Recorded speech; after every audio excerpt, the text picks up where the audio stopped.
Greetings and welcome to the National Press Club. I'm Eric Parkinson. I'm president and publisher of Hanover House. 40 years ago, America's innocence was shattered by 4 gunshots in Dallas and the assassination of President John Fitzgerald Kennedy. While the nation grieved, a transition of power occurred that had been in the works for over 2 years. Vice President Lyndon B. Johnson succeeded JFK to the position of president, and the course of history was forever changed. The subsequent investigation into the assassination resulted in the infamous Warren Commission report and the lone gunman theory that most Americans believe to be so absurd that over 80% believe that a much larger plan was involved. That has since been proven true. New evidence has been released that clearly shows the direct involvement of LBJ and his advisors in the assassination and subsequent cover-up. An insider to the LBJ team has released some of this evidence in a new book, but more proof of what really happened in 1963 is still being withheld and should be released for public review and discussion. In the words of John Fitzgerald Kennedy himself, the great enemy of the truth is very often not the lie, deliberate, contrived, and dishonest, but the myth, persistent, persuasive, and unrealistic. After 40 years, the American public has tired of the myth of the Warren Commission report and demands to know the truth. It is my pleasure to introduce a brave man who knows the truth as a true insider to the LBJ team. His knowledge and insight will serve as a springboard to re-examine the JFK assassination case and the requests that are being made to the Senate Judiciary Committee, the Department of Justice, and the National Archives to release sealed documents that are relevant in this matter. Some of the evidence is presented in the book, Blood, Money, and Power: How LBJ Killed JFK. To discuss his book and the new evidence and today's call for action, I'm very proud to bring you author and attorney Barr McClellan.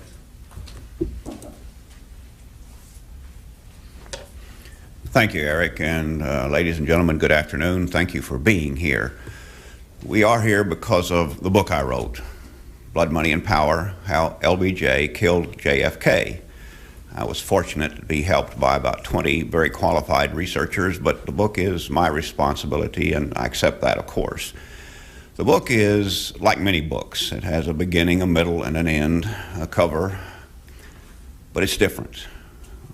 Authors are instructed by many other writers to write from their experience, and of course I could write this book from my experience. But there's more to it. It deals with the real world, with what's going on even today, and so it's not a book of deep history, of something that happened a long time ago. It's a book of things going on right now. And it's a book about the assassination of John Kennedy, which is one of the most emotional issues I think that the American people have to struggle with. Because of that, there's been a lot of books written, a lot of things said, and I have tried in my book to avoid as much as possible anything I might tell you. What I've tried to do is focus on what I call the hard evidence. In fact, in the book, you could take out the hard evidence, the exhibits themselves with the explanations of what each one represents, and have the heart of the story. We have today placed some of these key exhibits on the wall. Now, there are a total of 68 exhibits, but the first one is the mastermind behind the assassination. That man is Edward Clark, and he is at the top left. Ed Clark was recognized as early as 1949 as the boss of Texas. He had a system for cutting deals with judges and legislators where they would agree with him and do what he said, and he was very effective about it. It's what came to be known as Bubba Justice, and he was good. And he was the man that was called on by Johnson. But let me turn you to the next exhibit, which is his war record. A lot of people don't know about these things, and they wouldn't be public knowledge except for the fact that he left all of his personal records to one of his universities, and they weren't vacuumed. Typically, these personal records are very carefully gone through by lawyers, and what just might be bad is thrown out. Well, we found several in there, and the librarian at first didn't want to release them, but they did. And the second document up there beside him is his Army record. At a time when the war was going very badly for the United States, we were barely holding on in Guadalcanal, and we just landed in North Africa. He was stealing money from the quartermaster in Florida. He was kicked out of the Army with about as summary a kick out as you can do. They even brought his wife in to make sure that there was never a claim for any benefits for being a veteran. This was never known. This, of course, was kept quiet, but it's a measure of the man and the capability of what he could do, and he did. The next picture, the next exhibit up there, the handwritten note, is written by Edward Clark, and this was written shortly after the famous or infamous 1948 stolen election, when Lyndon Johnson, with one of my law partners named Don Thomas, down there stuffing the ballot box, getting 202 extra votes, mostly dead people. Shortly after that, financial problems arose, and the letter, handwritten by Edward Clark, is to the effect that we have to take care of this man for good, and we have financial problems, and we have to make some special arrangements calling the notes, and it's a dangerous thing to do, in effect. The next letter is the typewritten letter back on the top right there. That's from Lyndon Johnson the next day, saying, I know the risk you're taking, and we appreciate what you're doing, and we will see that you are protected. In effect, at an early time here, they've laid out a conspiracy. These are the basic elements of a conspiracy to control things, cover up things, to commit crimes. The next picture, the next photo on the second row on the left there, is a letter from Lyndon Johnson in 1960 in which he expresses his great esteem for Edward Clark. He says he knows there's no man to whom he's more indebted, and he knows that everything's been possible through what Edward Clark has been able to do. What we have here is an acknowledgement in 1960 of the power Clark had over Johnson during these years. There's something else about it. Clark operated back in Texas, and the national media didn't pick up a lot of this information. And the Texas media was about the good old boys, just like the Democratic Party was back in those days. So this type of information was just not generally known, and that's what I'm bringing out here. The next is a composite, and this was made in 1961, shortly after our 1960 letter here. The composite was of a man who was involved somehow, they weren't sure at the time when they made the composite, in the murder of a Department of Agriculture official who was investigating some schemes that Johnson had been involved in.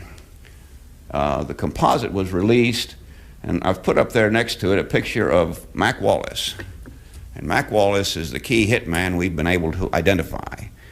Mac Wallace was involved with Johnson from early on. He went to school in Austin, Texas. In 1951, he killed a man to help a scandal from being made public. He killed this man, Doug Kinzer, who was involved in a sex circle with Lyndon Johnson's sister, Josepha. And Kinzer had been wanting some money from the federal government. At the time, this was right after the '48 election, and everybody in the state was getting ready to run against Lyndon Johnson. He could not take any scandal, and it was brewing in a very bad way. Doug Kinzer was killed to keep it quiet. Mac Wallace was the man who did the job. When he was arrested, he admitted he was working for Johnson, and nothing else was ever heard of it. He was tried, convicted, the jury split. They wanted to give him the death penalty or a life sentence. He was being tried by one of Edward Clark's lawyers. The lawyer took the case, gave him a 5-year sentence, and suspended it. Wallace walked away a free man. Then Wallace appears again, and there's his picture, and you can compare it to the composite. And my point is, these exhibits speak for themselves. Those two men, I mean, the composite and the man are one and the same. What really brings it home is the next document up, which is the one on the middle right there. That's an indictment by a grand jury in Texas, and it was an indictment action for the murder of Henry Marshall, who was shot by Mac Wallace on June 3 of 1961. The indictment, however, was not returned until 1984. And the indictment itself reads that 3 persons responsible are now deceased, which means they couldn't indict them. But they were named as Mac Wallace, Cliff Carter, and Lyndon Johnson. So you have a picture here in 1961 of what is going to motivate Johnson to do what he does. The next picture, the bottom left one, is of D.H. Byrd, and he was a member of Big Oil up in Dallas. Big oil plays a big role in this. They were key supporters of Johnson. Johnson, during his Senate years, was literally the lobbyist for the oil industry on the floor of the Senate. And D.H. Byrd is the man who owned the Texas School Book Depository. So we're bringing all of this down to these final two pictures, the middle two pictures. The second one from the left is a photo of the Warren Commission, taken by the Warren Commission, of the fingerprints that were recovered by the Warren Commission at the Sniper's Nest and on the 6th floor of the depository. When I started my research to finish the book up, I went to the Warren Commission records. I knew Johnson was involved. I had to see what proof I could put together. And there were a bunch of fingerprints that were recovered by the Warren Commission that were not identified. I knew Mac Wallace had had a print card from his murder in 1951, and we got those two together. The archives provided the fingerprints that were recovered from the picture there, the Sniper's Nest, and we had the print card. We took them as a blind submission to a highly qualified latent print examiner in Austin, Texas, name of Nathan Darby. And Nathan helped Kodak develop a fingerprint system, and he set up the fingerprint identification system for the Philippines. He agreed to take it blind. We did that because people get so emotional about the assassination and either have a fixed opinion or just can't really look at something objectively, that we did it that way, and he agreed, and he found the match.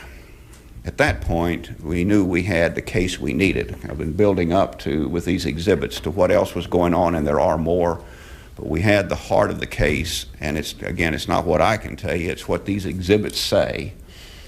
And that put the lid on the case, and I was able to go with the book, speak with Eric, and we've had a good relationship ever since, I have to add. But the book could be finished, but there was another step that you need to see, and that's the last exhibit. It comes back to Edward Clark, where the cover-up becomes a part of the crime. This letter was written by Leon Jaworski to the attorney for Jack Ruby, who happened to be a very dear friend of Edward Clark's, where they're telling Tannehill, don't get Ruby excited, keep him quiet, in effect, muzzle him. So the cover-up becomes complete, the crime becomes complete.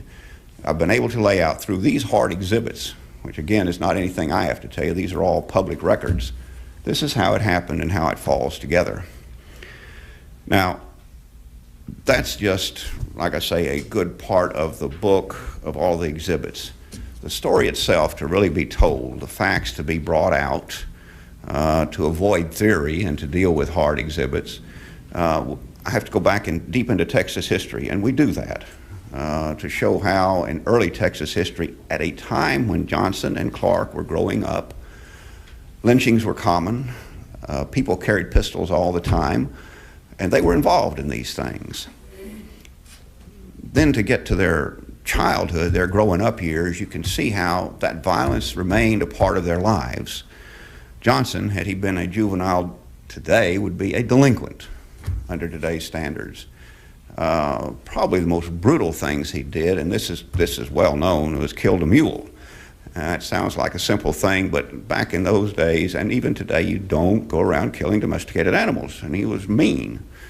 He stayed, the book then goes into how these men came together in Austin, how they became best of friends because Johnson's first election depended on Edward Clark going to the governor and getting the governor to enlist the state employees to vote for Lyndon Johnson.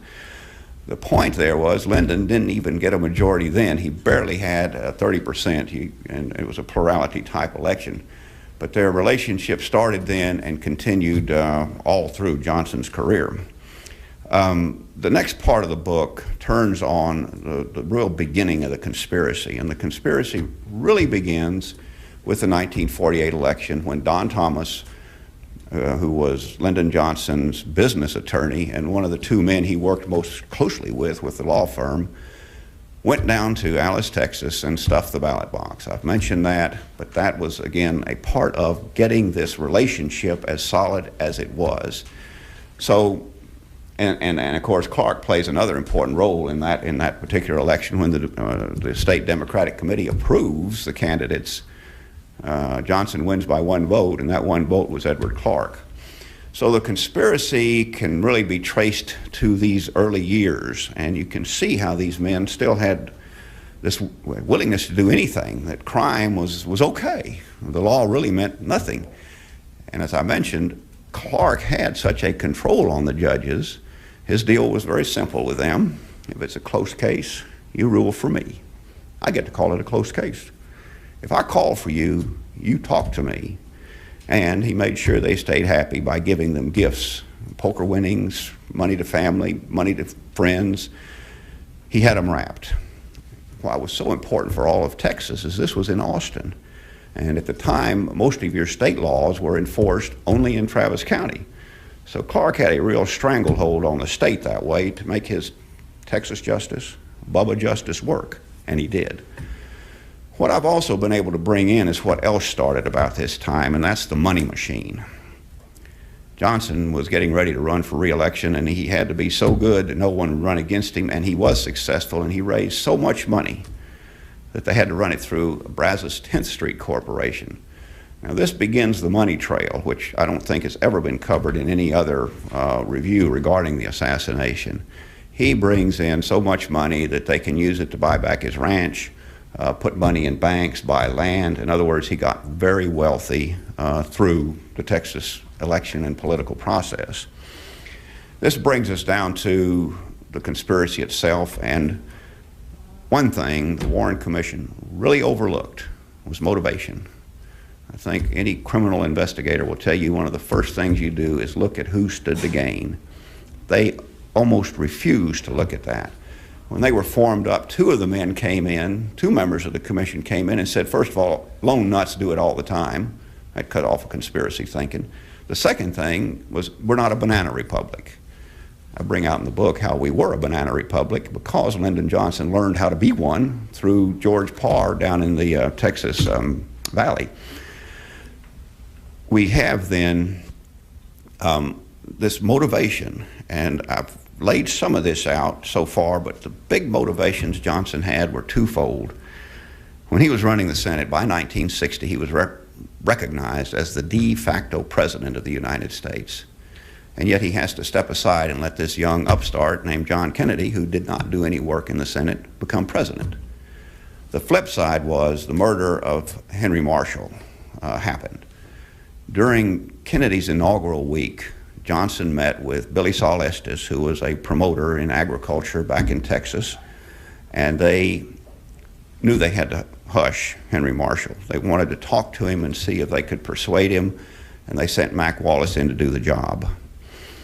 He went to see him at his ranch, Marshall's Ranch, on June 3 of 1961. They couldn't do anything. The fight ensued. He's knocked out. Wallace first tries to kill him with carbon monoxide poisoning, then shoots him 5 times with a bolt-action rifle. The next day, under, again, the Clark justice system, the JP rules a suicide. Well, no one really bought that. And this is when Johnson's troubles really started. So not only did he have this unlimited ambition to be president, to get all the power he could, he had this real fear of going to the jailhouse. The way he had put it, when he was de facto president, he was in the mansion. When he became vice president, he became the outhouse. And I add to it that he was really afraid of being in the jailhouse. So you put this man together, and you see everything is there. All the ingredients are there for him to make a decision that he's got to move up or he's got to move out. And if he moves out, he's indicted. So what happens is, and we see this from documents that he gave Ed Clark, is he provided Ed Clark the policy manual, the Secret Service policy manual for the protection of the president, while he was vice president, in effect laying out the game plan for how to conduct the assassination itself. Clark took on the job, and he took his time. It's not an easy thing to gather everything together that he needed to gather together. What he did do was make sure that some people would take care of his fees, in effect. He wanted to be paid, and he went to Murchison in Dallas to get a commitment there. I found out about this through work I was doing with another key member of Big Oil in Dallas, representing them in getting higher natural gas prices. We brought a case that ended up blowing the lid off gas regulation. And in the course of it, I learned how Murchison had been approached by Clark, and Murchison agrees to support Clark. He continues to support him during the presidency and after the presidency.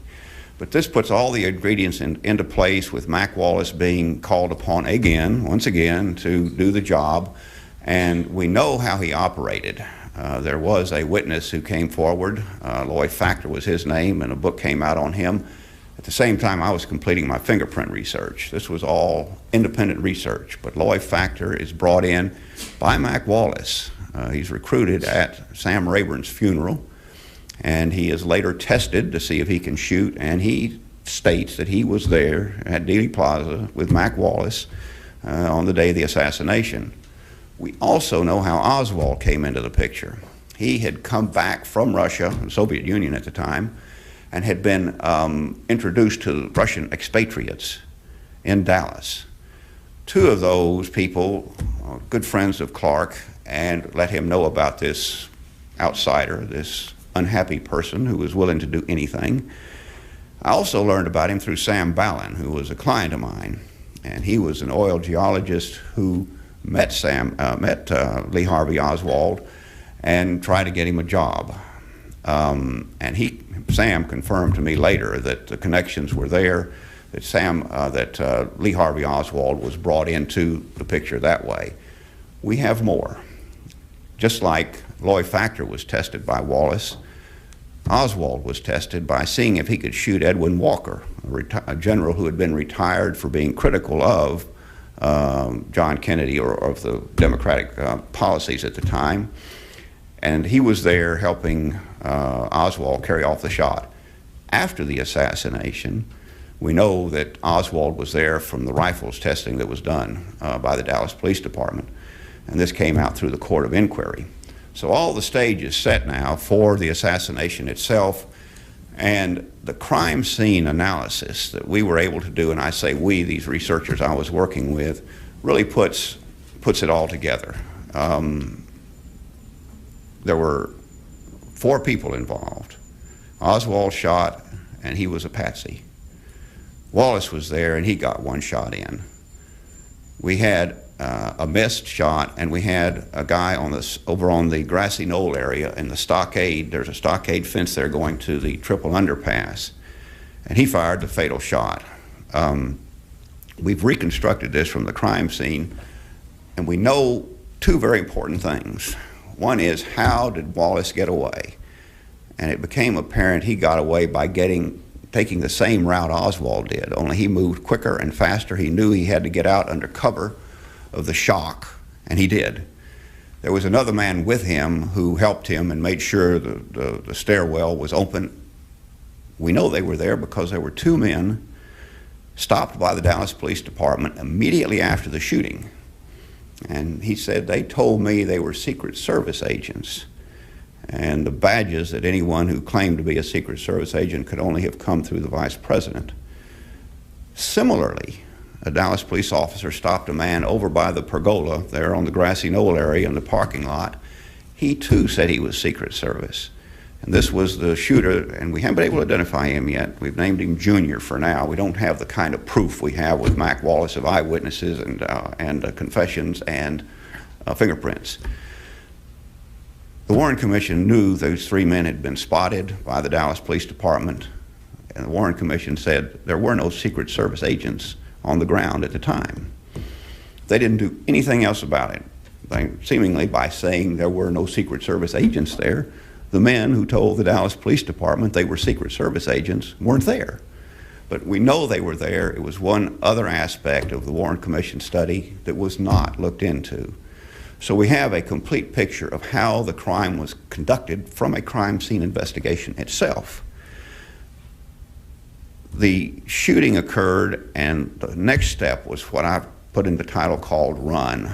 And that title starts immediately, that chapter starts immediately after the shooting with the men on the run, and it continues until the cover-up is complete, until we get to that last exhibit over there where Ruby is told to keep it quiet.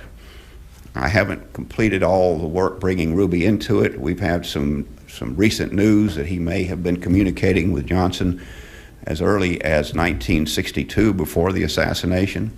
But mainly we know that he had been recruited through Murchison and organized crime through what was known as the Red Man's Club in Dallas.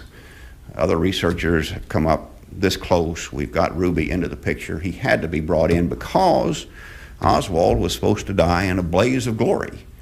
And if you follow the Warren report, you'll see how that did happen. He didn't have his pistol, but he went to the boarding house, got it.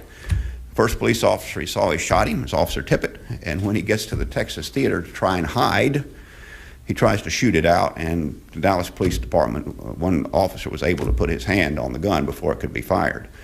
So we got a problem. Oswald is still around. The cover-up is not, the cover-up is in danger. So what what you hear Oswald say is, I'm a patsy. Now there's some people who say there was another Oswald or Oswald wasn't there, but if this man they have says he's a patsy, he's involved. And if he's innocent, he says he's innocent. Other evidence, of course, puts him there, the rifle, the fingerprints. He was there. He was doing the shooting. So we've got this problem, and that's where Ruby comes in, and Ruby is recruited to kill, and indeed does, killed Oswald in one of the more dramatic television scenes I think we've ever seen. Ruby then becomes the problem, and that's where the letter to Tannehill, Ruby's letter, Ruby's attorney, becomes necessary. Ruby has to be silenced, and he is. The story is complete. The cover-up is done. The Warren Commission issues its report. Everything's over, except for a lot of independent researchers who did their best looking from the outside in without the power of subpoena or investigation that the Department of Justice has. And they were able to keep it alive and bring together so much of the evidence that we now have. The unique thing I can bring in is insider information as his lawyer. I went with the law firm in 1966 and immediately did work for Johnson. I was rewarded with my own television program, The Law and You, which broadcast just before the NFL Game of the Week, which was a very good spot for television people and for me. I worked with him on other projects too, but mostly I worked very closely with Ed Clark and with Don Thomas. I was Ed Clark's personal attorney when he tries to finish out his fee requirements. We make an application for a bonus well, working with Murchison, and Clark ends up, after 5 years of working on it, with $2 million cold cash after taxes. I can bring these things out because after I left the law firm, I had an ethical dispute with them and left. After I left them, we got into litigation. I was getting nowhere in the courthouse, and so I just put out what I knew. This was in 1984. Put in an affidavit. It was filed in courts in Texas. The DA knew about it. The story, in effect, was out. Couldn't do anything with it at the time, and later, after Clark passes on, I can get things cleared up with the courthouse. Everything's been dismissed there, and take the next step, which is this research of finding the fingerprints.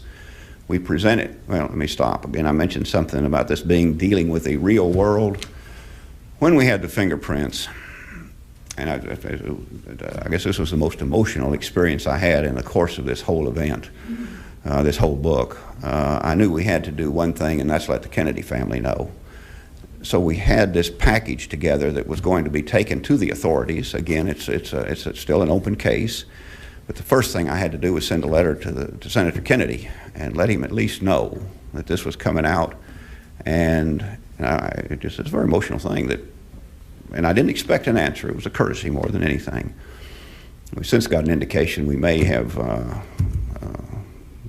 someone willing to say something on that score. But for right now, I had completed it. We presented it to the Assassination Records Review Board. They were closing their doors at the time. We presented it to the Senate and House, trying to get them to do something. They were reluctant to do anything then. The book was written over the next 5 years. It takes time to write a book, edit it, fact check it and all, and now it's out. The book has more than just a book. Again, we're dealing with the real world. It calls for some reforms that we need in our system of government. Eric mentioned getting the records that are still withheld back out again. And this is important, and we have some interest in getting this done. We're going to keep pushing on it. There are a number of researchers meeting across the country, Dallas, Pittsburgh, 2 in Dallas, 1 in Pittsburgh, and that push is on through them also. We think we can get these records released. My biggest push is to get the legal records released. All the work Clark did for Johnson's was kept in what I call the penthouse files. The firm's records were kept up in the top penthouse of the building we were in, behind lock and key and wall and another lock. And if those could be released, what I'm able to bring to you in the book will be brought out to the public. Johnson, when he dedicated the LBJ library, said he wanted everything out. So what we need to do is enlist the help of the archives, who have control of the LBJ library, to say, this was what Johnson wanted. Give us those records. He's waived the privilege. You'll find out what I'm telling you from those records. Now, that's the book. We've had a lot of things happen in the course of preparing the book. Some people don't want it out. We've had some efforts to censor it. Some people who believe there was a lone nut who fired a silver bullet say, in effect, burn the book. But we've gotten a great deal of good support from a lot of people, and of course moving ahead with it. That pretty well covers the story of the book and brings us down to the present. We are looking for more action. It's been a real experience for me. The thing I found, I guess, most revealing has been to have this book in my hands and realize just how valuable a book really is. Not just this book, but any book. I've always enjoyed books. I did a lot of writing as a lawyer. I did, as the authors tell you, go out and get a lot of experience, and I was able to write it. But a book, for our friends on book notes, is a wonderful thing. And it was, again, an emotional experience having it completed. That's mainly what I have. I guess, as my son says, if anyone has any questions. Oh, let me stop just 1 second. I'm very pleased to have my wife with me today, too. Cecile Williams has joined me, and she's been very helpful with the book. And on questions, I've been asked to ask anyone with a question to please step up to the mic.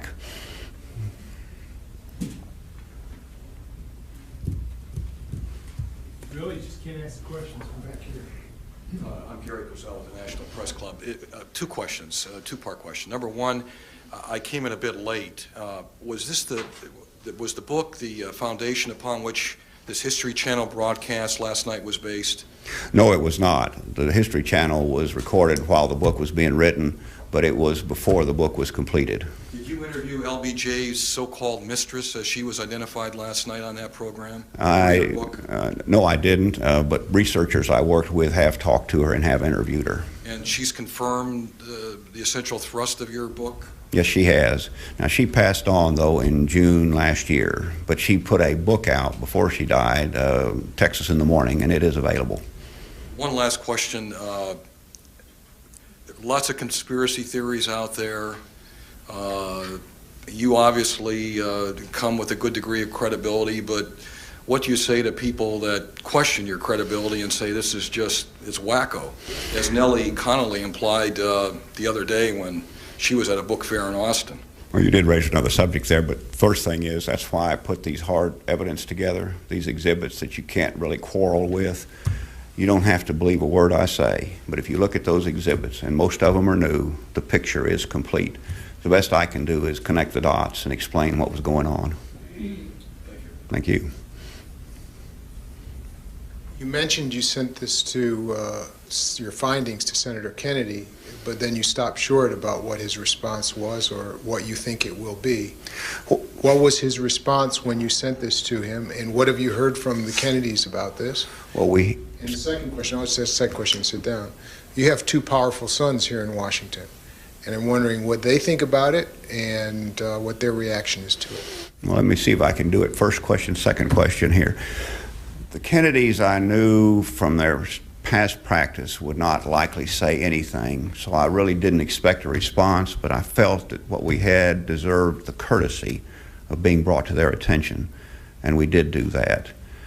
We have an indication from a person claiming to be a member of the family that the description in the book of what happened in Dallas and at Parkland Hospital and on the airplane is accurate. We're still working on that, but my point there is we're dealing with something here in the real world, and we're getting responses. As we say in the book, people have answers and they don't even know the questions, and we're getting that feedback now. And it's proving to be a very interesting life in the real world sort of book.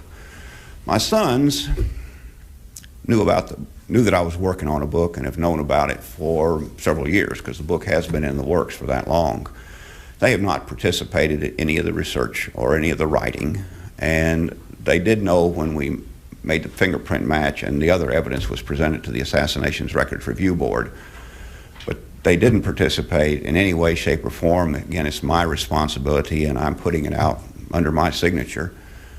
They did get the book once it was published. I've mailed it to them, and I will be with them over the weekend, and I'm sure we'll have a little bit to talk about.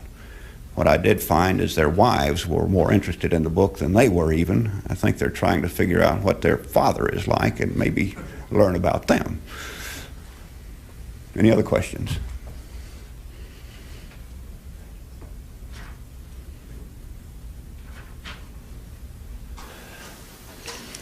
Is there anything more about Lee Harvey Oswald or Jack Ruby that we should know that most people don't know? I think the big thing on Lee Harvey Oswald was how he had these important connections with Clark. This has not been known before. It mainly came through Big Oil. Sam Ballin was one person who I later represented that could confirm a lot of this. And Sam Ballin was a witness at the Warren Commission. About Ruby, you need to know that his lawyer was named by Clark, was a very close friend, and the exhibit on the wall here shows how Clark could call upon Tannehill to control Ruby and in fact keep him muzzled. So this connection into what I call the Texas justice or Bubba justice system exists with both Oswald and Ruby. Now, as far as the divorce case with Oswald, with his widow, I mean, is that significant as far as the representation there, the attorney? No, that's not at all. Because you raise an important little point here that I need to mention. The book is not the Warren Commission report. I don't have any 26 extra volumes. I try in here to give you an overview. There's a lot more involved. Some of it's pretty tangential and not really relevant to the heart of the case, but which I tried to bring out. And a lot that's to the heart of the case is assumed to be knowledge on the part of the reader. I'm working on another book to try and bring out some of the points you're just making, how this Texas justice system up close could be as corrupt as it was.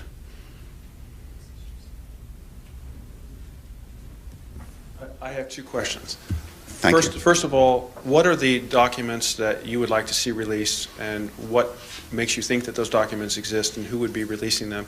And second of all, what experience have you had? You mentioned that there's been some media censorship, and I know that you were booked and announced for Good Morning America and canceled at the last minute, and subsequently ABC announced that they had created an animated special with the magic bullet. And I'm just wondering if you can comment on the obstacles you've encountered with getting press coverage on your book. Well, so the obstacles have been from many directions, really.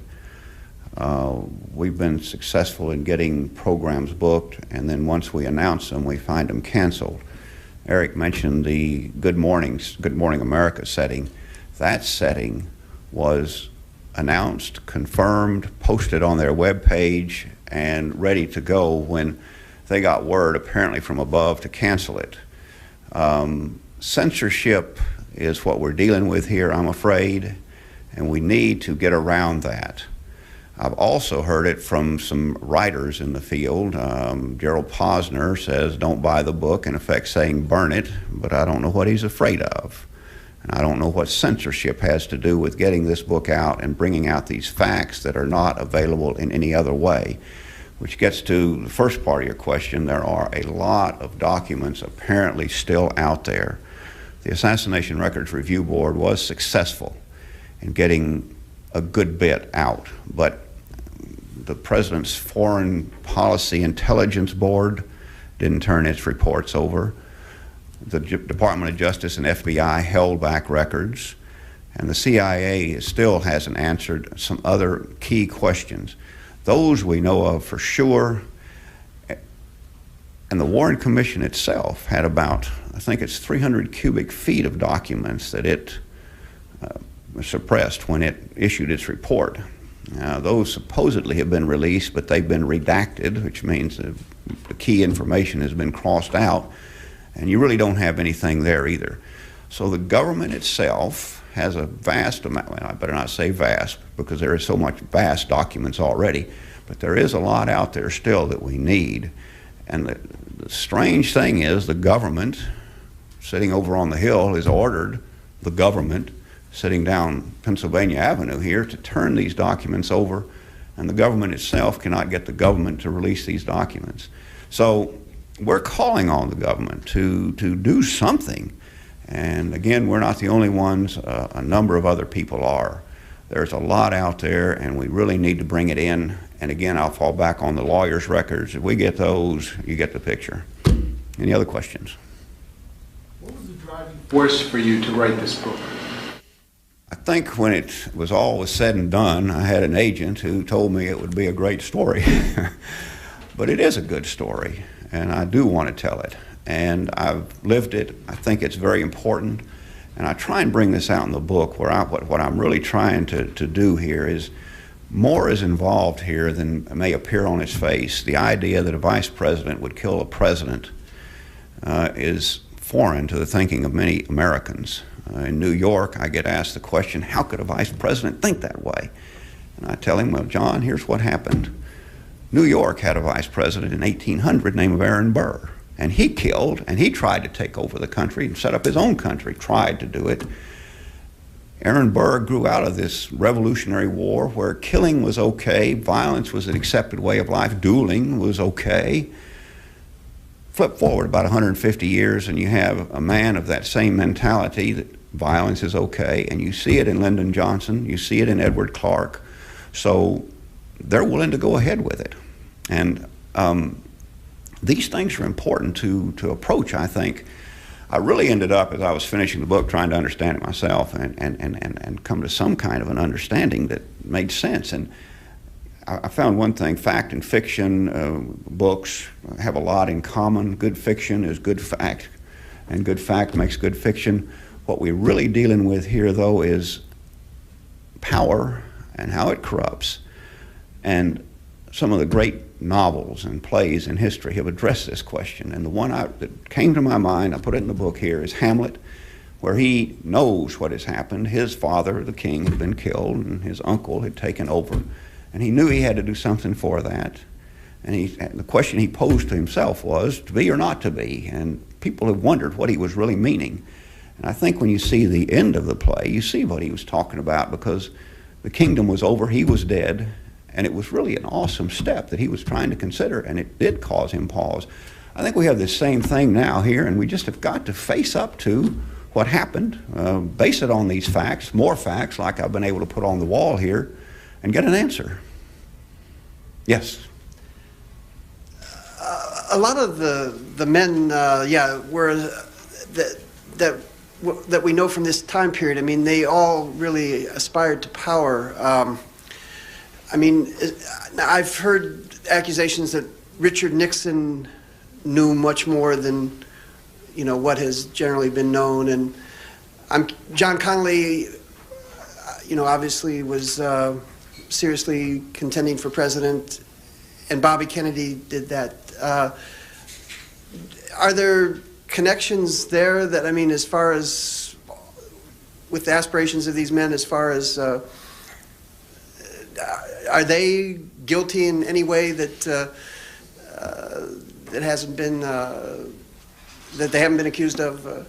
Not that I know of, but I say the investigation's going on. We, through the researchers I've worked with, are continuing this interest, and we're still looking. We'd like to get all we could. So much of it is sealed away that we can't touch it. But I don't know of anything specific from the individuals you mentioned.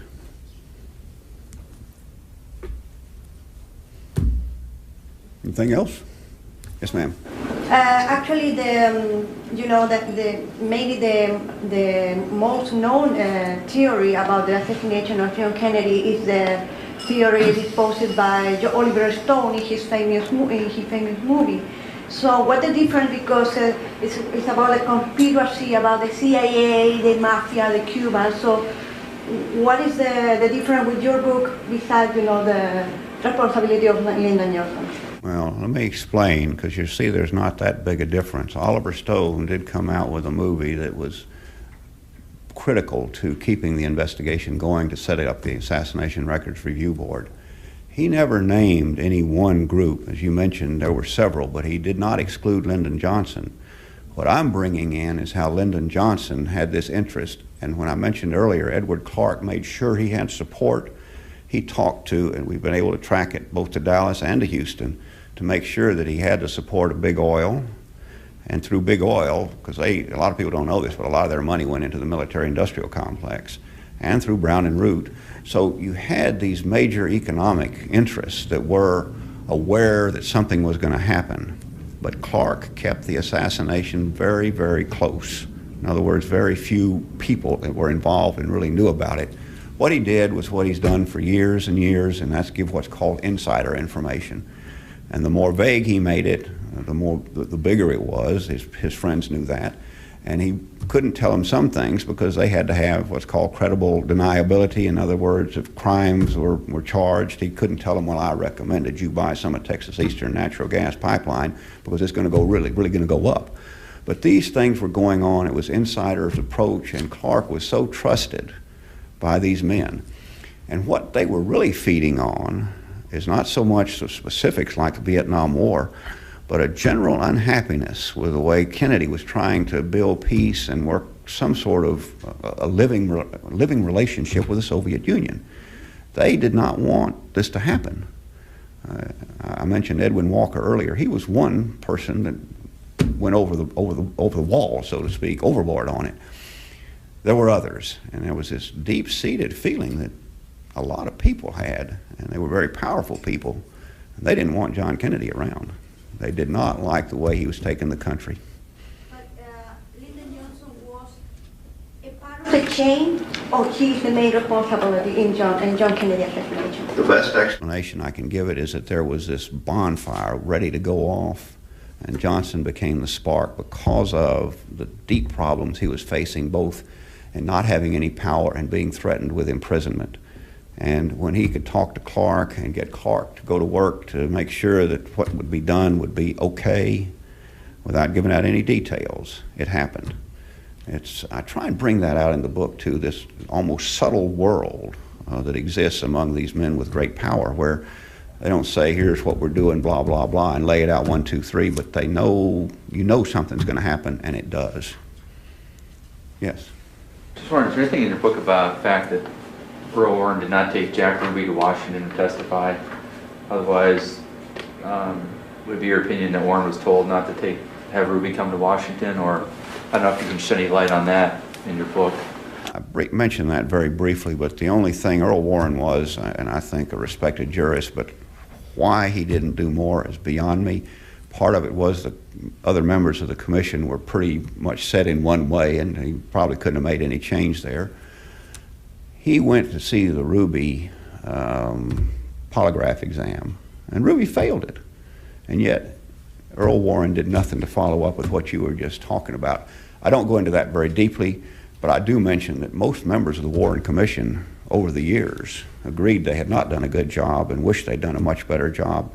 And Earl Warren, I think it was his words himself, that it was the biggest disappointment in my career. Yes? Why were the oil men opposed to Kennedy? They opposed him deeply because really 3 things: the depletion allowance, imports, and federal regulation of natural gas prices. I guess that's where I specifically came in as an expert. But this was a fight that Johnson picked up in 1949 when he came into the Senate and became the oil business's lobbyist on the floor of the Senate.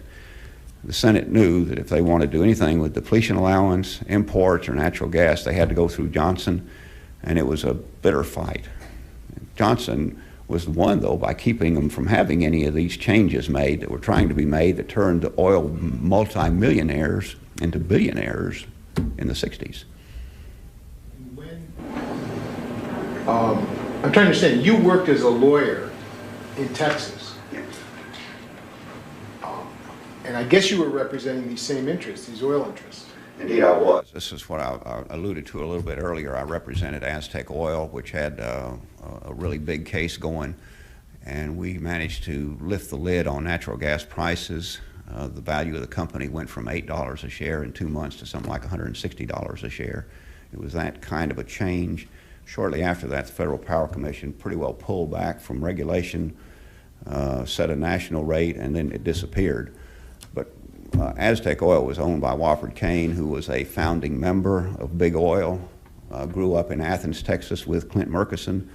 They were dear friends, and through him and his officers, I learned a lot about these connections that existed.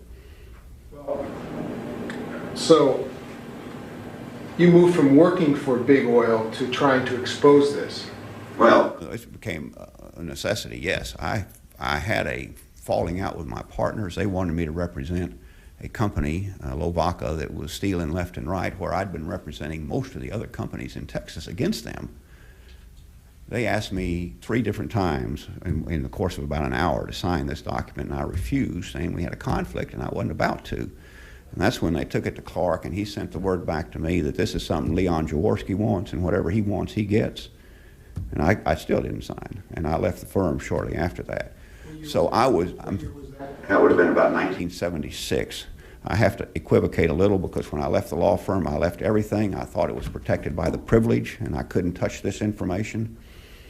When they sued me, though, and I got into a fight with one of their banks, I said, forget it. This is a corrupt system. I don't have to put up with this anymore. I then looked into the privilege itself. Now, the privilege is very broad. It says that an attorney can't tell what happens unless necessary to prevent imminent injury. I think that's wrong. I think there is no protection for lawyers to commit crimes, and I don't have any trouble bringing it out. Okay, so one final thing. Well, now your sons are working for an administration that's beholden to Big Oil. How do you feel about that? I have no information about what's going on now. If I were the lawyer for the president, I might know more. Read the newspapers. You know that's in fact the case. Well, I really don't, because I don't have the comfort of being there and knowing what's really being said by the lawyers. And I don't know any way I'd ever found out. But as a lawyer, Edward Clark was what was called by a Washington writer super lawyer.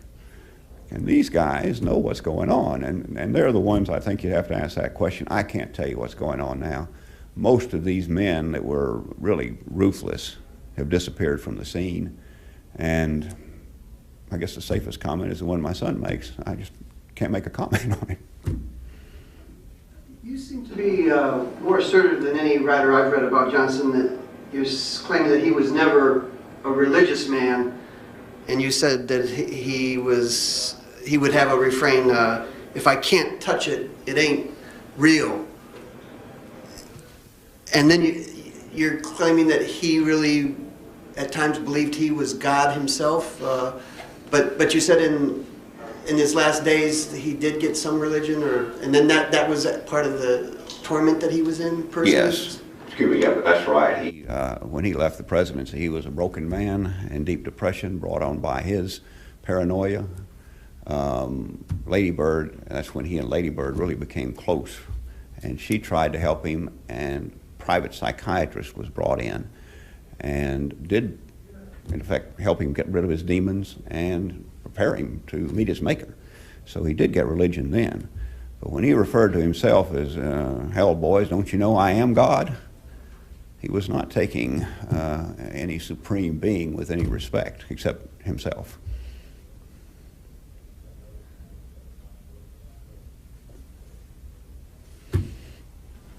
Any information on Eugene Hill braiding or Jim Braden? Oil? I've seen it. I don't have enough to say what he was doing. Some people think, you know, and still believe that, but I don't have any information on him. Any other questions? Thank you very much.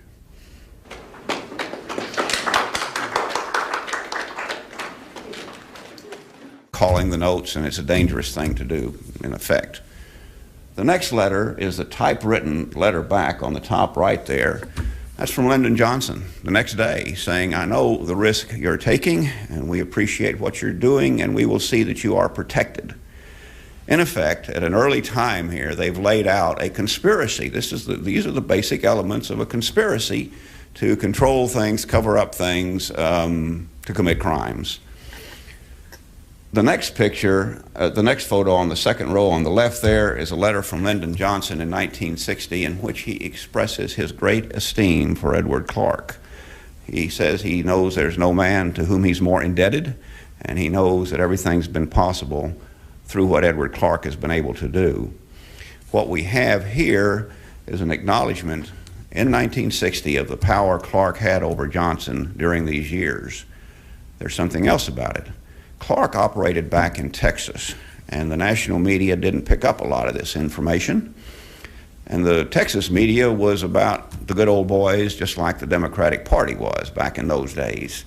So this type of information was just not generally known, and that's what I'm bringing out here. The next is a composite, and this was made in 1961, shortly after our 1960 letter here. The composite was of a man who was involved somehow, they weren't sure at the time when they made the composite, in the murder of a Department of Agriculture official who was investigating some schemes that Johnson had been involved in. The composite was released, and I've put up there next to it a picture of Mac Wallace. And Mac Wallace is the key hitman we've been able to identify. Mac Wallace was involved with Johnson from early on. You know, he went to school also with judges and legislators where they would agree with him and do what he said, and he was very effective about it. It's what came to be known as Bubba Justice, and he was good. And he was the man that was called on by Johnson. But let me turn you to the next exhibit, which is his war record. A lot of people don't know about these things, and they wouldn't be public knowledge except for the fact that he left all of his personal records to one of his universities, and they weren't vacuumed. Typically, these personal records are very carefully gone through by lawyers, and what just might be bad is thrown out. Well, we found several in there, and the librarian at first didn't want to release them, but they did. And the second document up there beside him is his Army record. At a time when the war was going very badly for the United States, we were barely holding on in Guadalcanal, and we just landed in North Africa. He was stealing money from the quartermaster in Florida. He was kicked out of the Army with about as summary a kick out as you can do. They even brought his wife in to make sure that there was never a claim for any benefits for being a veteran. This was never known. This, of course, was kept quiet, but it's a measure of the man and the capability of what he could do, and he did. The next picture, the next exhibit up there, the handwritten note, is written by Edward Clark, and this was written shortly after the famous or infamous 1948 stolen election, when Lyndon Johnson, with one of my law partners named Don Thomas, down there stuffing the ballot box, getting 202 extra votes, mostly dead people.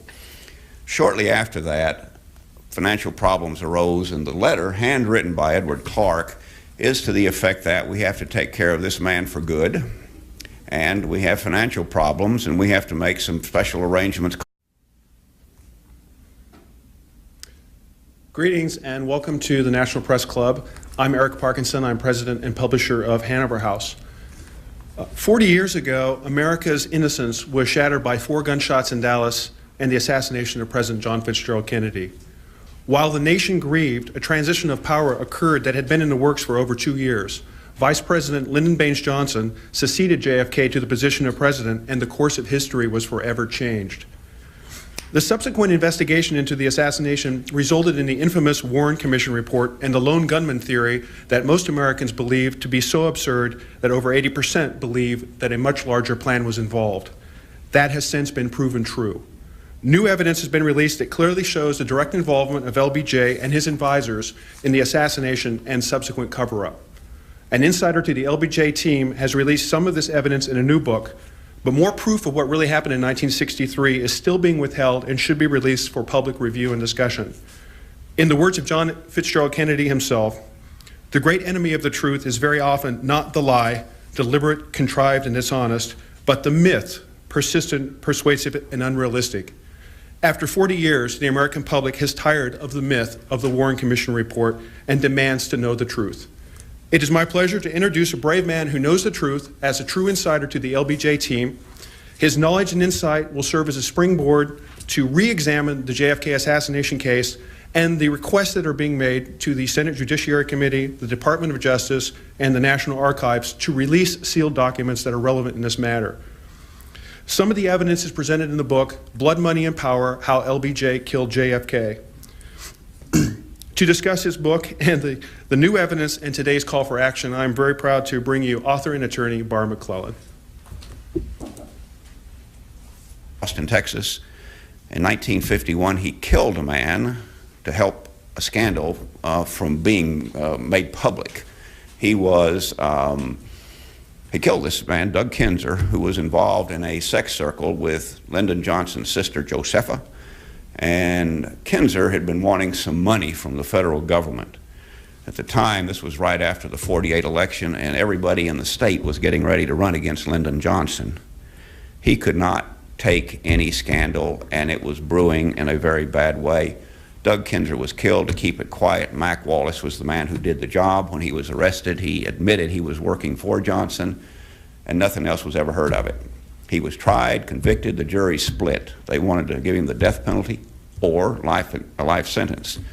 He was being tried by one of Edward Clark's lawyers. The lawyer took the case, gave him a 5-year sentence, and suspended it. Wallace walked away a free man. Then Wallace appears again, and there's his picture, and you can compare it to the composite. And my point is, these exhibits speak for themselves. Those two men, I mean, the composite and the man are one and the same. What really brings it home is the next document up, which is the one on the middle right there. That's an indictment by a grand jury in Texas, and it was an indictment action for the murder of Henry Marshall, who was shot by Mac Wallace on June 3 of 1961. The indictment, however, was not returned until 1984. And the indictment itself reads that 3 persons responsible are now deceased, which means they couldn't indict them. But they were named as Mac Wallace, Cliff Carter, and Lyndon Johnson. So you have a picture here in 1961 of what is going to motivate Johnson to do what he does. The next picture, the bottom left one, is of D.H. Byrd. Thank you, Eric, and ladies and gentlemen, good afternoon. Thank you for being here. We are here because of the book I wrote, Blood, Money, and Power: How LBJ Killed JFK. I was fortunate to be helped by about 20 very qualified researchers, but the book is my responsibility, and I accept that, of course. The book is like many books. It has a beginning, a middle, and an end, a cover, but it's different. Authors are instructed by many other writers to write from their experience, and of course I could write this book from my experience. But there's more to it.